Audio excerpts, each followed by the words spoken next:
Salut, c'est Clément. Dans certaines des vidéos précédentes, on a parlé du ghosting et là, je vais vous parler d'une autre technique qui est très similaire, mais qui est presque plus insidieuse, qui s'appelle, en anglais, il l'appelle breadcrumbing. Donc bread, c'est le pain et crumb, c'est les morceaux. Donc breadcrumbing, ça veut dire donner des petites miettes de pain. Et ça, c'est une technique qu'une personne peut utiliser, soit pour vous garder en plan E, c'est-à-dire c'est même pas le plan B avec qui il va régulièrement échanger ou se voir régulièrement, c'est vraiment le plan E, je lui donne des petites miettes de pain ici et là pour qu'il continue de garder un petit espoir, mais c'est tout. Soit elle peut s'en servir pour ça, pour vous garder en plan E, soit elle peut s'en servir pour au final éviter d'avoir à vous ghoster. C'est-à-dire elle veut pas être une personne qui a ghosté, elle veut pas avoir cette image-là d'elle-même. Donc elle va vous donner des petites miettes de pain jusqu'à ce que vous compreniez le signal vous-même et que vous partiez, ou que vous perdiez l'intérêt, ou que vous tout simplement que vous finissiez par abandonner. Et ça, c'est une technique vachement insidieuse parce que, en effet, si vous êtes quelqu'un qui a tendance à s'accrocher aux autres, qui a tendance à avoir peur de l'abandon, ça va vraiment activer au maximum votre peur de l'abandon. Et en même temps, ces petites miettes de pain, elles vont vous donner un espoir constant. Elles vont vous donner plein de raisons. Ah ouais, mais elle m'écrit quand même, donc c'est qu'elle doit quand même avoir de l'intérêt. Ou ah ouais, mais elle m'a quand même dit bonne nuit avec un petit bisou cœur, donc c'est que peut-être quand même il doit y avoir quelque chose.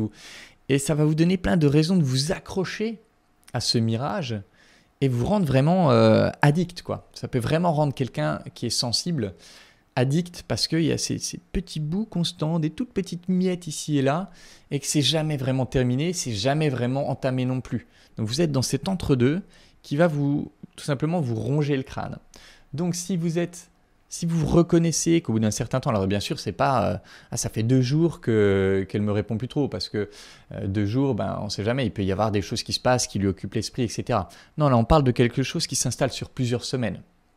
Ça fait 3 semaines que c'est comme ça. Là, vous pouvez commencer à vous dire que il y a il y a cette mise en place du breadcrumbing, de la distribution de miettes de pain.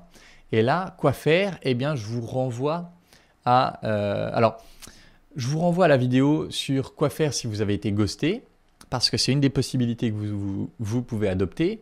Mais une autre possibilité que vous pouvez adopter dans ce cadre-là, parce que le dialogue est encore là, c'est d'adresser directement le sujet. C'est-à-dire de dire j'ai l'impression que tu m'écris de moins en moins, j'ai l'impression que tu es de moins en moins impliqué dans les messages. Je me demande s'il y a quelque chose. Qu'est-ce qui se passe pour toi? Qu'est-ce que tu ressens? Où est-ce que tu en es?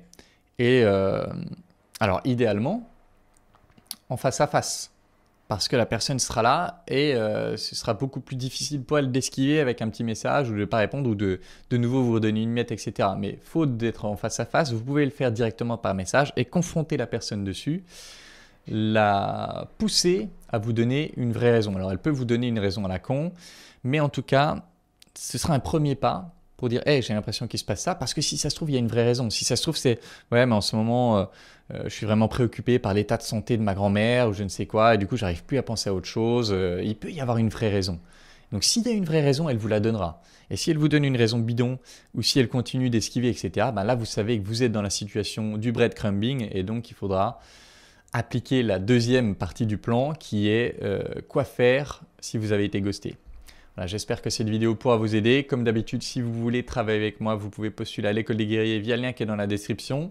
C'est tout pour cette vidéo. En attendant la prochaine, je vous embrasse et je vous dis à bientôt. Ciao.